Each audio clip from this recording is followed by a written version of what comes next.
ఎంకార్ life science అకాడమీకి స్వాగతం. ఈరోజు మనం ఈ వీడియోలో బ్యాక్టీరియా ఏదైతే ఉందో దీన్ని స్టెయిన్ చేయడానికి మనం ఏం చేస్తున్నామంటే హీట్ ఫిక్సేషన్ టెక్నిక్‌ని వాడుతున్నాం. అంటే ఏంది ఇక్కడ సింపుల్‌గా చెప్పాలంటే మనం ఇట్లా ఒక స్లైడ్ తీసుకుంటున్నాం. ఓకే. ఆ స్లైడ్ తీసుకొని ఈ స్లైడ్‌కు మనం బ్యాక్టీరియల్ సెల్స్ ఏవైతున్నాయో దీనికి ఇట్లా ఫిక్సేషన్ చేస్తున్నాం. సో, ఈ ఫిక్సేషన్ చేయడానికి మనం వాడే టెక్నిక్ ఏంటిది అంటే ఇది వచ్చేసి హీట్ ఫిక్సేషన్ టెస్ట్. ఏ టెక్నిక్ వాడుతున్నాం? హీట్ ఫిక్సేషన్ టెక్నిక్ వాడుతున్నాం. సో, దీంట్లో ముఖ్యంగా తీసుకుంటే ఎందుకు ఫిక్సేషన్ చేయాలి మన బ్యాక్టీరియా అంటే ఒకటి to make bacteria stick to the slides. So, ఎప్పుడైతే మీరు స్టిక్ చేస్తే ఏమవుతుందంటే మీరు కెమికల్స్ తోటి స్టెయిన్ చేసి వాష్ చేస్తున్న టైం లోపల ఏమవుతాయంటే ఈ బ్యాక్టీరియల్ సెల్స్ అనేవి వాటర్ ఫ్లోకి వెళ్ళిపోతాయి అనమాట, బయట వాష్ అవుట్ అయిపోతాయి. అట్లా వాష్ అవుట్ కాకుండా దీనికి స్టిక్ అయి దీనికి అతికి ఉండడానికి ఏం చేస్తున్నాం మనం హీట్ ఫిక్సేషన్ టెక్నిక్ అనేది యూజ్ చేస్తున్నాం. అది ఫస్ట్ పాయింట్. సెకండ్ ఏంటిది హీట్ ఫిక్సేషన్ చేసినప్పుడు to kill the bacteria. So, ఏవైతే మనం బ్యాక్టీరియల్ కల్చర్ తీసుకుంటున్నామో అంటే ఇప్పుడు ఒక ఫ్లాస్క్ ఉంది. ఓకే. ఈ ఫ్లాస్క్‌లో ఉన్నటువంటి లైవ్ బ్యాక్టీరియా తీసుకొచ్చి మనం ఇక్కడ స్టెయిన్ చేస్తున్నాం. స్టెయిన్ చేసినప్పుడు ఏమైతాయంటే ఇవి లైవ్‌గా ఉన్నాయి. ఈ సెల్స్ ఎప్పుడైతే మనం హీట్ ఫిక్సేషన్ చేస్తున్నామో అప్పుడు ఏమైతే అవి సెల్స్ చనిపోతాయి. ప్లస్ ఆ సెల్స్‌ను స్ట్రాంగ్‌గా దాని యొక్క స్లైడ్ పైన అతికి ఉండేటట్లు చేయడానికి ఉపయోగపడుతుందన్నట్టు. Next to preserve the cell structure.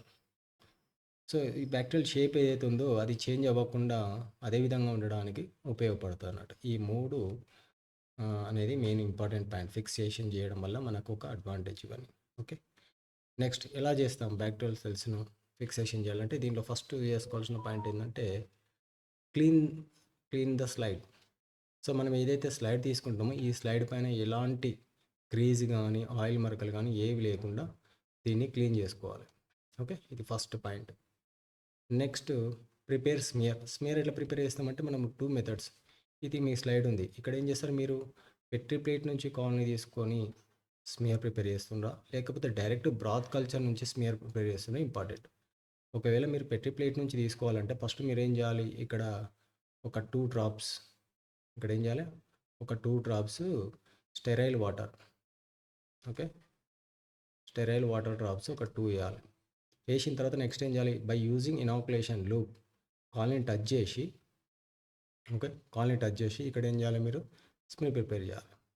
లేదు మీరు ఆల్రెడీ ఇది సాలిడ్ మీడియా కాకుండా మీరు డైరెక్ట్ బ్రాత్ నుంచి తీసుకోవాలంటే మీరు వాటర్ యూజ్ చేయకుండా డైరెక్ట్గా దీనిపైన ఒక 2 డ్రాప్స్ ఇనాక్యులేషన్ తోటి వేసి మీరు స్మియర్ ప్రిపేర్ చేయొచ్చు. ఇది స్మియర్ ప్రిపరేషన్. ఓకే.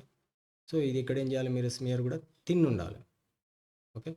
థిక్‌గా ఉందనుకోండి ఒక సెల్ పైన ఒకటి ఉంటే మీరు సింగిల్ సెల్‌ను అబ్జర్వ్ చేయడానికి రాదు. ఒకదానిపైన ఒకటి ఉందనుకో అది ఏ షేప్‌లో ఉందో మీకు కరెక్ట్‌గా కనిపియదు. స్టెయిన్ కూడా ప్రాపర్ కాదు. కాబట్టి మీరు వెరీ థిన్‌గా ఉండాలి. ఓకే. తర్వాత నెక్స్ట్ ఏం చేయాలి మీరు ఎయిర్ డ్రై. సో, కొద్దిసేపు ఎయిర్‌కి ఎక్స్‌పోజ్ చేసినప్పుడు ఏమైతది ఆ సెల్స్‌లో ఉన్నటువంటి అంటే మీ స్మియర్ పైన ఉన్నటువంటి వాటర్ మాలిక్యూల్ ఏదైతే ఉందో అది మొత్తం కూడా ఎవాపరేట్ అయిపోతది. కాబట్టి ఎయిర్ డ్రై అన్నట్టు. థర్డ్ స్టెప్‌లో. ఫోర్త్ స్టెప్ లోపల మీరేం చేయాలి హీట్ ఫిక్సేషన్. ఇంతకుముందుకు మనం ప్రీవియస్ వీడియోలో చదువుకున్నాం. ఏంటిది హీట్ ఫిక్సేషన్ ఎందుకోసం చేస్తామనేది. ఓకే. సెల్స్ అనేవి దానికి ప్రాపర్‌గా అటాచ్ ఉండడం వల్ల డ్యూరింగ్ ద వాషింగ్ స్టెప్స్ లోపల అవి వాష్ అవుట్ కాకుండా సెల్స్ వాష్ అవుట్ కాకుండా ఉండడానికి, బ్యాక్టీరియల్ సెల్స్ చనిపోవడానికి, అదేవిధంగా షేప్ అనేది చేంజ్ అవ్వకుండా ఉండడానికి ఉపయోగపడుతుంది. కాబట్టి హీట్ ఫిక్సేషన్ చేసేటప్పుడు ఎక్కువసేపు ఎక్స్‌పోజ్ చేయకూడదు. జస్ట్ 2-3 సెకండ్స్ జస్ట్ ఫ్లేమ్‌కి ఎక్స్‌పోజ్ చేసి మనం తీసేస్తే చాలు. అవి ఆటోమేటిక్‌గా సెల్ వాల్ అనేది స్లైట్‌గా మెల్ట్ అయ్యి యొక్క గ్లాస్ స్లైడ్‌కు అటాచ్ అయిపోతుందనమాట. ఓకే. సో, దీన్ని మనం ఏమంటాం హీట్ ఫిక్సేషన్ అని చెప్పేసి అంటాం. Smear preparation by heat fixation method.